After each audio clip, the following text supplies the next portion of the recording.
Welcome to Championship Culture. We got a great guest with us tonight. Mike Howard is the head football coach at St. John's High School in South Carolina, and he's actually in a really sweet spot down there. He's in the Charleston area, beautiful spot, and he's out there on the island, which he's going to tell us about. It's his first year. He's another one of those guys who got the privilege to take over a program in the middle of the COVID era.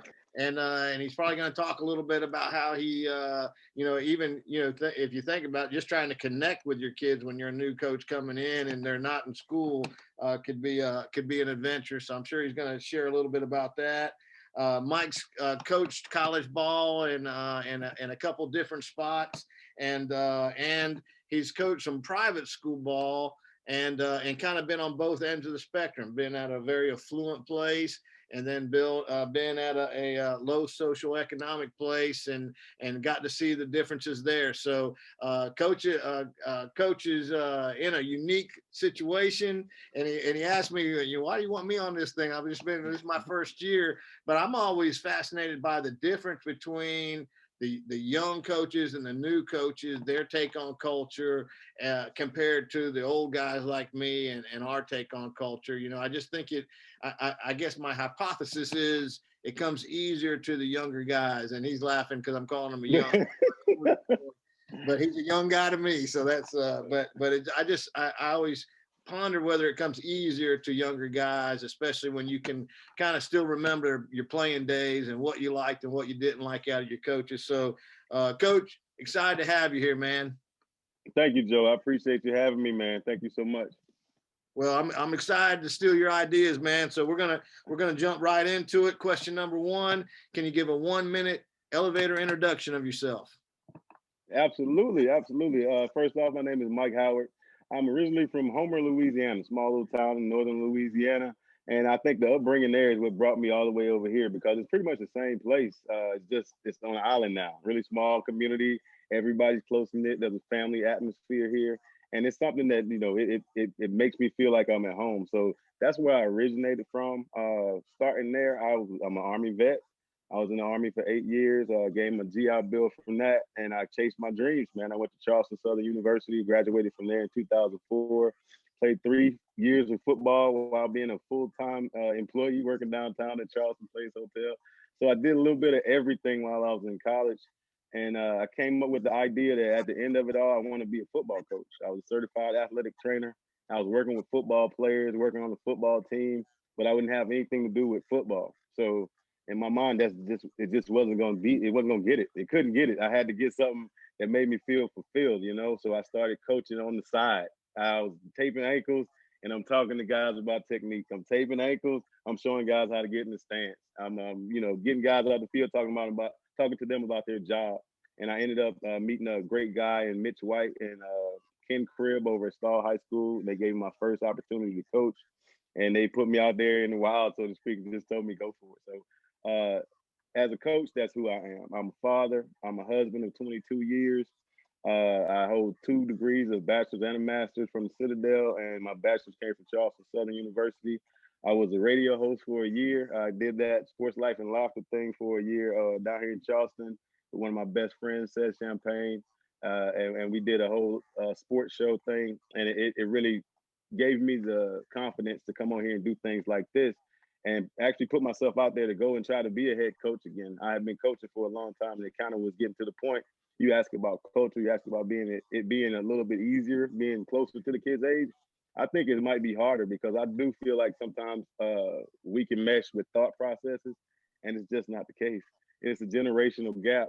And some of the things I think, really most part of the things I think, and I know that they should be doing, they still have that defiant attitude as to I want to do it my way, and I feel like my way can work. And I'm sitting there knowing, as a person who just went through this, that this is not going to work. But it makes it very frustrating, to say the least. But to finish off the interview, the 1-minute introduction, I own my own personal training company and business, and I just became the head football coach at one of the most I call it prestigious places in the Charleston area because St. John's carries a lot of weight. There's a lot of tradition here. You got a lot of NFL players that came from here. Got a lot of guys that went on to do great things from this football program. Coach Biggerstaff, one of the winningest coaches in the state history. and I got a chance to sit down with him for about an hour and a half, 2 hours when I first got the job, man. And he kind of gave me his lesson, and it made me feel comfortable. And again, it made me feel like it's a place, home. It is a real homey feeling here, and I love it. I really do. That's awesome, man. And I told you before we started, my oldest daughter was an intern athletic trainer at Charleston Southern for a year, and she loved it down there. We loved coming to visit her and going to eating oysters and shrimp. So, Oh yeah. place down there. And it's funny when you said that about the generational gap. It made me remember, I'm certified in social studies and PE, and I've been in PE for a long time now, but every once in a while they'll make me go back and teach a course. They'll be short and they'll have to have me in there to Yeah. teach a course. And I remember 4 or 5 years ago talking to a senior class, and they told me, said, Coach, now these young ones coming up, they're hard headed now. You got to look out for them. And I'm thinking, what are you talking? You're hard. You're hard headed. What are you talking about? So it's funny how they recognized that there was a generational gap between their class and the younger kids coming up through the middle school. They could recognize a behavior difference. So right on key to what you were talking about. So let's get to it. Yeah. Question number 2 is, how do you define culture in your program? I define culture as a feeling that the players, the coaches, the admin, the fans, students, everybody, is the feeling that they exude through all 5 senses. We talk about them looking like champions, sounding like champions, smelling like champions, tasting like champions, feeling like champions. It's the feeling. It's the love that you give to all the players and the love that you receive from them after they feel like you do care about them. Like that's the old adage that they don't care how much you know until they know how much you care. That's a real, real, real thing, because you can know every football sense of everything in the book. And if those kids think that you don't care about them, that's a generation thing that does not change. I think that's a human being thing. If they feel like you don't have their best interest at heart, they will not do what it is that you need for them to do on the football side of things. And I think the culture question, it really lends itself to what we like to talk about over here. And that's that this game or football is not all about football. It's about life. It's the process of you becoming something bigger than where you see yourself currently. And that's just like driving down the field. As you gain yardage, you get closer to your goal, adversity hits. What are you going to do? How are you going to react? You adjust, you attack again, you get closer to your goal, and eventually you achieve it. Now what do? You build on it. So our culture thing, it really is using all 5 senses to feel like a champion. And that feeling part, that's the most important. That's awesome, man. I always say, I always felt it more like in a school. When you walk in the doors of certain schools, it feels different there. They have a culture built. You can feel it.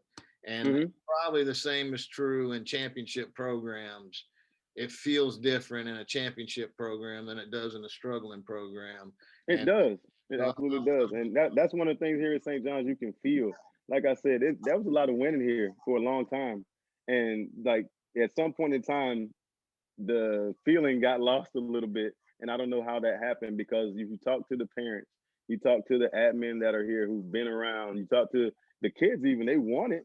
It's just they don't know how to gain that perspective back again. And if you see the disparity, like I'm just call it what it is. When we play teams from the upstate, it looks like a different game sometimes because of the speed of it, the intensity of it. And we got to do something to rectify that. And I think part of the process is getting kids to understand what it really does take to gain that level of ability. Like we had no off-season program for a while, and you could tell when we a couple years ago played Green Sea Floyd, and it looked like it was a professional team playing against a pickup team, and that type of thing right there lets us know that the culture of winning this sport has waned.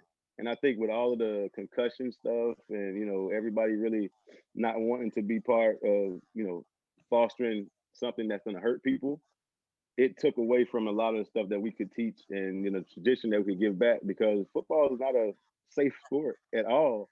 And trying to convince people that it can be played in a way that you don't have to worry about getting hurt as much. It has been not a tough sell, but it's a sell that I had to make to a few mothers and parents to get their kids to come out. And I mean, the kid's 6'3", 6'4", 265. And like, what does he do every day? Oh, he just goes to the library. He plays games.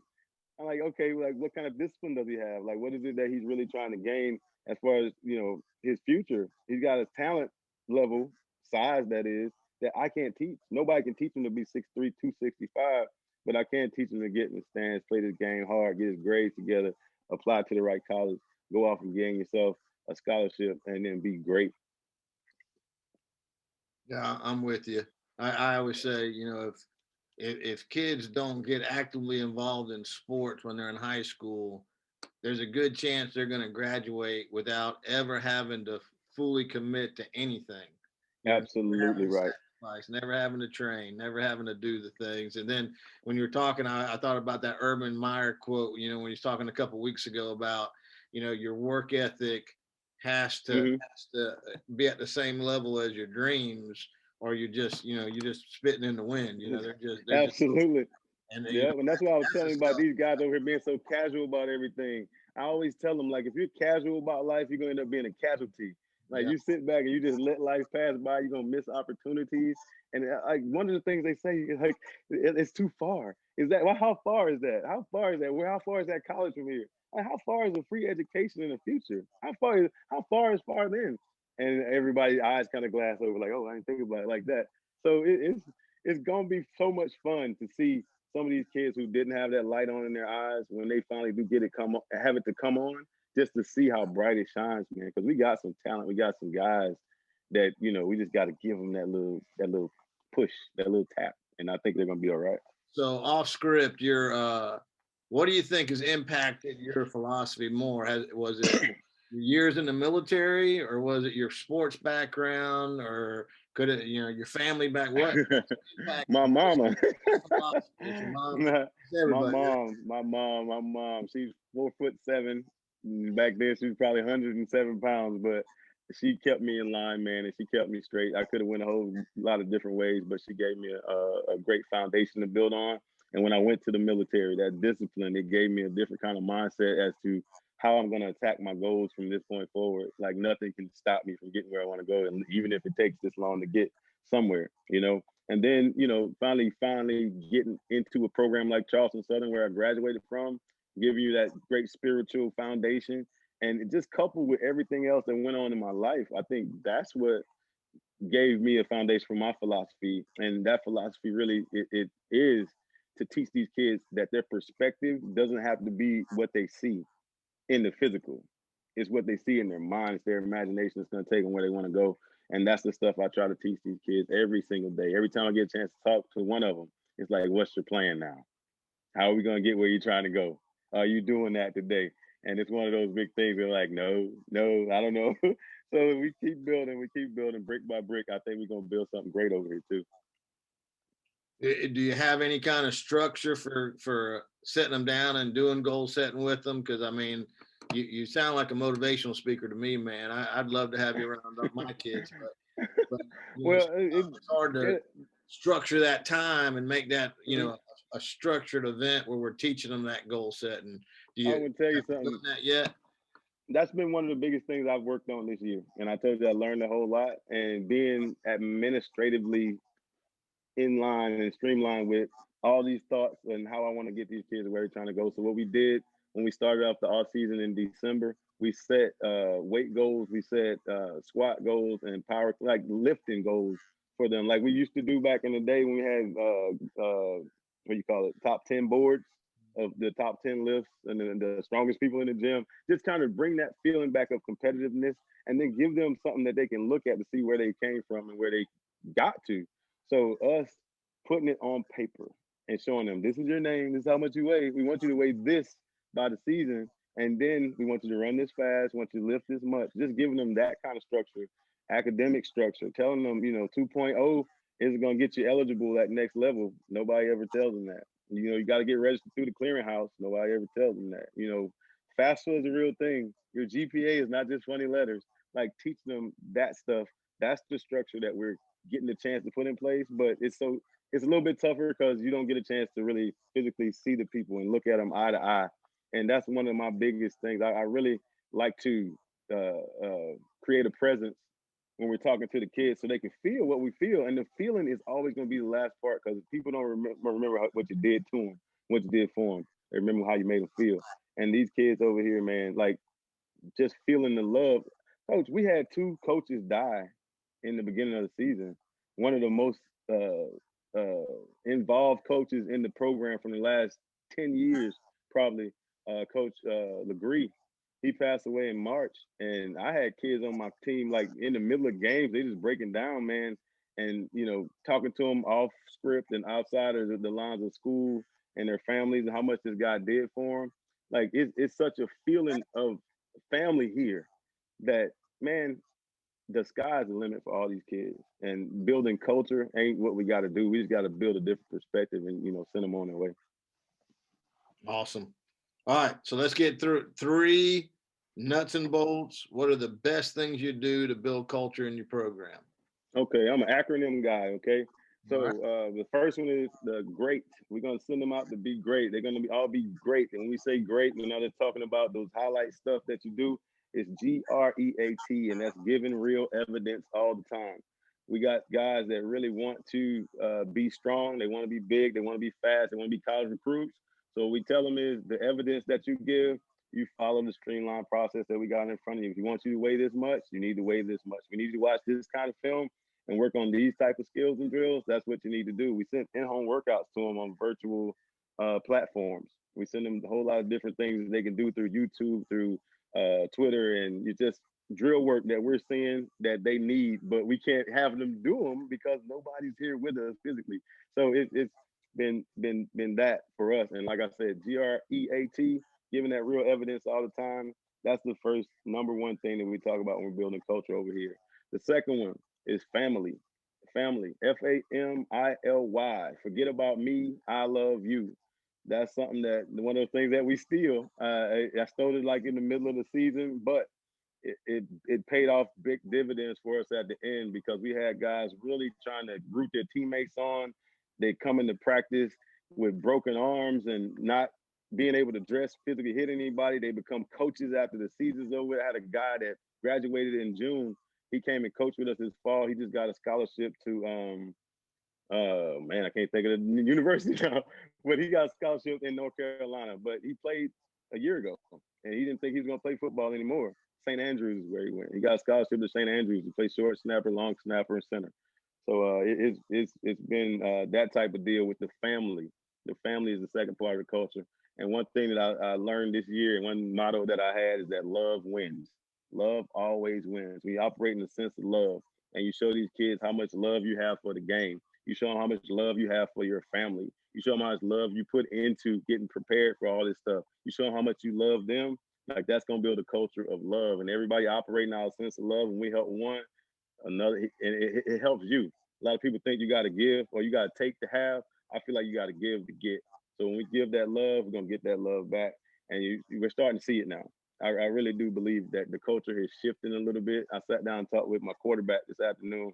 He's a sophomore, one of those big-eyed kids, but he got so much big potential. He's about 6'1". He's probably 150 pounds right now, but he just looks like he's going to develop into what you want, and just seeing his eyes get big and some of the stuff that we're creating for the new website we're going to put out is really what lets me know that the culture and the feeling about the program that these kids have is going to change. It's going to change fast. Awesome. All right, so I'm going to change question number 4 a little bit. What I usually say is, what do you know now that you wish you knew when you first got started? Okay. If I could change it for you, I'd say, what do you know now that you wish you knew this time last year? I wish I knew that this was a possibility. I promise you, at this time last year, the job, I don't even know if it was open yet. I don't think the job here was even open yet at this time last year. So I wish I had known that it was possible to be able to be in this position. One thing, like I said, I learned over this past year is that it's not about me. I am because we are. And if my team doesn't have my back fully, if the people that are supposed to be supporting the program don't have the program's back completely, then it's never going to work because there's always going to be that leak. There's going to be that little chink in the armor that's going to allow something to slip through. There's going to be a missed call, a missed signal. Somebody's going to miss a practice, and then we're going to be missing from the playoffs. So Like that's my big thing. If I knew that all this was possible at this time last year, I would have been a whole lot more focused on, like I said, that administrative part of being streamlined with my progression and the things that we need to do off season wise, the stuff we need to do to meet with parents. If I knew what I know now, I would know what to do when COVID-19 strikes. I would know what to do on virtual meetings when somebody's Zoom ain't working or my Zoom goes out and I drop 30 people off a call and I can't get them all back.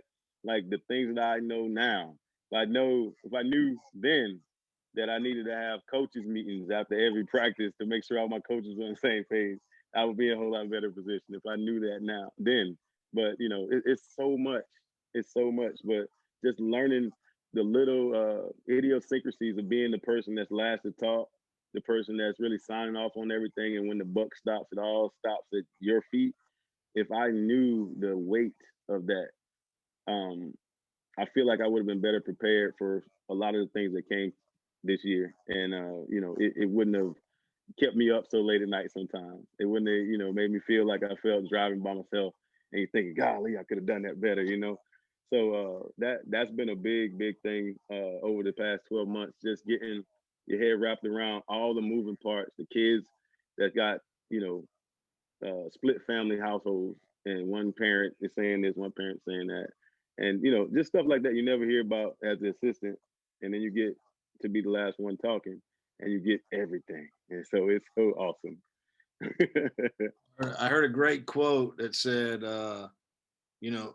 failure is the first step to success, Yes. but mistakes don't make you better. It's reflection on mistakes that makes you better. And if you think about it, that's why we watch film. But Absolutely. we all know hundreds of people that keep making the same mistake over and over and over. It's not making mistakes that makes you better. It's Hmm. reflection on mistakes and Getting better from the mistake. and Absolutely right. I That's thought, what I was telling the guys this year in practice. I'm like, yo, practice is for us to mess up, but we ain't trying to mess up. Come on, man. We gotta get better from it. Like you can't just keep saying my bad. All right, you jumped off sides. Okay, you're bad. Don't jump off sides again. watch. Okay, you did it again. Now we gotta get you out of here. You know. Well, So yeah, it definitely. yeah, it was. He was talking about in terms of, and I've done this. I hate to say I've done this a bunch, but just when you're watching film on Monday and you actually start getting mad at a kid for making a mistake, and Yeah. it shouldn't. What it should be is Hmm. reflection on your example. Don't jump off sides. Well, let's watch the ball. If you Absolutely watch right. the ball, then you won't you move when the ball moves. So Hmm. that's focusing it in where you're making that mistake. Okay, that one hurt. That mistake hurt, but we learn from it. We're better now. And Absolutely. can we be better walking out of film session than we were walking in? And for us coaches, can we be better the second year as a coach than we were the Yeah. first year? It's that reflection on mistakes that makes such a difference. I just thought that was, Hmm. because I'm one. Uh, I've made the same mistakes over and over and over sometimes, but it's amazing how a little reflection on them mistakes makes me a wise coach instead of Hmm. just an They make old. you look smart, don't they? Like that's really is huge because you talk about them not messing up, but you never think, or you don't until afterwards. You think, I know the kid wasn't trying to do it. He ain't trying to mess up. So what am I telling him to make sure that he's not thinking don't mess up? He's thinking do it like this. That's been the biggest thing. And we watched so much film this year. They can talk a little bit. Like they start to babble a little bit. So it's been good. It's been good to see them bump their head, get back up, trying to dust themselves off. Like we got a whole lot of kids, man, that are juniors and it's their first year playing. And it is hard to come out here and try this thing when you got Baptist Hill and you got Cross and you got Whale Branch and them guys who've been playing football for a long time, and you want to try it out at 11th grade. Okay, we got something for you. And it was a little shock on some of them faces when they got there. We played Madden for a long time. We talked about it for a little while. Okay, we out here in front of them, like, this wasn't exactly what I thought it was gonna be. Those guys are hitting me and pushing me and pulling me, man. Yes, that's what they do. We had a D lineman basketball Yeah. player who played his first year was last year for us. We haven't played in a year, but it was last year. He came out as a senior and was a D lineman. And actually, you know, obviously he went through some pain and growth, but ended up he had a great year for us. And I always thought football was one of the few sports where you could do that, you know, where a kid really can come out his senior year. If he's willing to work, you can turn him into a dang football player. Yeah. If you can turn him into a basketball player, turn him into a baseball player, but you can turn him into a football player. Yeah, because most of it is 1-2. But he had to go through. Yeah, man. To get there, I'll tell you that. All right, last question. I know you're a Twitter guy. Can you give out your Twitter handle? All right, my Twitter handle is @1coach_Mike. @1coach_Mike. My Instagram is 1coach_Mike1. Facebook @LLC Dirty Work or DWLLC on Facebook, or just Mike Howard. Okay, you got a lot of social media there, man. I was trying. I forgot about the radio thing. Like, we stopped doing that because of COVID, but I'm not sure if I'm gonna be able to go back. Don't have the time. So we had a page for that one too. It was Sports Life and Laughter with me and Coach Sam Payne. But it was so much fun doing that. I wish I could go back to that one. Well, and that leads us into, I know you got a couple things you want to promote. So yeah, the radio show is one of them. Yeah, Sports Life and Laughter last year, 11 o'clock on Saturdays. It was awesome. I don't know if we ever get to do it again, but shout out Coach Said Champagne. She's in, I think, High School Basketball Hall of Fame. I know she's in the Hall of Fame at Charleston Southern. She's awesome. But she was on that show with me. But the thing I really want to promote is Camp Dirty Work. It's sponsored by my company, DWLLC. We're going to be conducting it this year at St. John's High School on March the 27th. The big thing with Camp Dirty Work is impact fundamental technique training. And when I say impact, I'm talking about blocking, I'm talking about tackling, I'm talking about getting tackled. The thing that we use to teach impact training is the tip of the spear fundamentals. It's coached by Scott Peters. He's an offensive line coach with the Cleveland Browns. The tackle techniques that we use the Seattle Seahawks teach tape for tackling as one. We also use Yale teach tape from the rugby team at Yale for two. I got some affiliation with the Air Force Base women's rugby team down here in Charleston. And I have some female rugby players that play at the College of Charleston who are going to come out and help us out this year with some of the tackle fundamentals and give us a little bit different voice to hear as we're doing it. One of the big things that we do at Camp Dirty Work is not just for the kids, it's for the parents. We bring in doctors and athletic trainers to come in and talk about the return to play and return to learn protocols that they use, and send them to the hospital, take them from the hospital, send them back to school, get them, back functionally into their classes and progress them back eventually to the football field or basketball court or wherever they were when they got a concussion. I think one of the big things about concussions is that there was a lot of information about what happens when you get one. It's really not a lot of information about what it really is and how much of an effect that other sports have as far as concussions. Like basketball, you hit the floor. And any other sport that's got a racket or some type of hard instrument, you get hit in the head with that. I saw one of the worst concussions ever in a kindergartner who fell flat on his face in the classroom with his hands in his pocket. So concussions aren't just a football thing, and I think it's kind of gone away from that just a little bit, but it is a brain injury thing, and we all need to know how it looks when that kid has to go to the hospital, what it looks like when that kid comes back to school, and why his grades are not what they used to be, and his attention span is different. So that information, I think, is invaluable to parents and guardians of kids who want to play any sport, not just football. So Camp Dirty Work is really multifaceted, and we have a lot of people that will back it up. First Camp Dirty Work was attended by Mr. Joe DeLamalure from Buffalo Bills fame, Hall of Fame, NFL Hall of Fame. Him and his son came out and did their Joe D bands. We had Charlie Brown. Edmund Robinson is still playing in the NFL right now. He played with the Falcons this year, and he's right here from St. John's High School on Johns Island. He's from the Wadman Law. So we have a bunch of NFL experience. Tracy White was in it. He played with the Patriots for a long time. Dwayne Harper, the guy who played with the Chargers. Like, we got NFL experience all over the place. And like I said, we're bringing professionals in to talk about the injury that is the biggest, one of the biggest topics ever in sports. So I like to inform the parents as well as the kids on why we're teaching the techniques that we're teaching and how we can keep selling football as the best sport around. You can play it fun. You can play it fast. You can play it hard, and you can still have fun at it if you do it the right way. So Camp Dirty Work, March 27, 2021, St. John's High School. We're going to run from about 9 to 12. Got NFL players all over the place. Going to be teaching you a whole lot about concussions, impact technique, blocking, tackling, running the football, skills and drills, and having a lot of fun.